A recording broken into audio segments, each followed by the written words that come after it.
first want to commend the Planning and Zoning Commission on being proactive about the medical marijuana legislation. I feel that shows your commitment to our community and foresight that not many other communities in our state have exhibited. As I'm sure you know, the Youth Services Department and Southington's townwide effort to promote success have a deep concern for the health and well-being of our town's youth. Marijuana use among teenagers across the country has risen for the 4th straight year, says the 2,111 Monitoring the Future survey. Teens' perception of harm or risk for marijuana use has increased for the 3rd straight year. These two things are not happening by accident.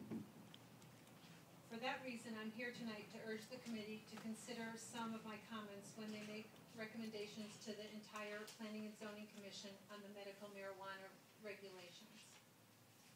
In terms of any zoning regulations, the medical marijuana legislation that was passed by the Senate, that's what I'm basing my comments about, because I guess there's a lot of questions about really what the legislation is all about, and I know the governor hasn't signed the legislation. So the latest legislation that I've read and studied has been the legislation that was last passed by the Senate. But it seems not to have any preemption language in it, and that means that there's nothing in there that says that towns cannot enact regulations restricting medical marijuana sales, as far as I know. The legislators may know more about that, but from what I can see in there, there's not any language about preemption. If that's the case, I urge the committee to disallow any dispensaries and or pharmacies from dispensing marijuana in Southington. If you're not inclined to prohibit the sale in Southington at all, I think we can all agree that pharmacies are the only places that medical marijuana should be available in our town. What has happened in California is a case in point for why dispensaries should not be allowed.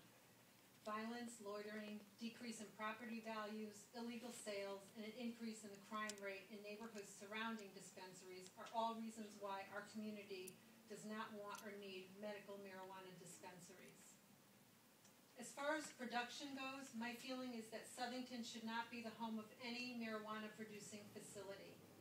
Again, the legislation states that there will be not less than 3 nor more than 10 production facilities in the state. I don't believe our community needs to be one of the sites of one of those grow houses. Here's one reason why. One of the well-documented problems in other states that have medical marijuana laws is that producers grow more crop than dispensaries need. And with no state process in place to destroy the remaining marijuana, it's usually sold illegally. Just last month, there was a news story about a bust in California for just such an operation. As far as I could tell, there's no provision in the Connecticut law that requires producers to destroy any marijuana not sold to dispensaries. Now, I know that one of the amendments that was proposed in the Senate was for dispensaries to have to bring any extra crop that they had to the state to be disposed of, but that amendment wasn't passed.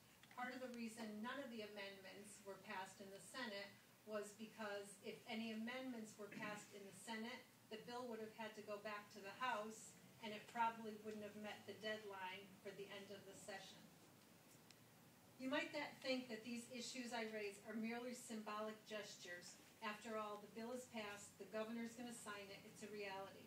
But the way I see it is that our community and our children will look to us and see that we're doing everything we can to uphold the federal law that still makes marijuana illegal. Because remember, marijuana is still illegal federally. And whether our legislature decides to go along with this or not, the FDA is the only agency that can say what's medicine, not our state legislature. They will also see that together, through the STEPS mission and the town government's action, we continue to work towards developing healthy and successful youth in Southington. Thank you. Thank you, Sue. And Sue, before you leave, we want to thank you personally for all the great work that you've done, all of the data that you've provided, all the research that you've done. It's really been invaluable, and I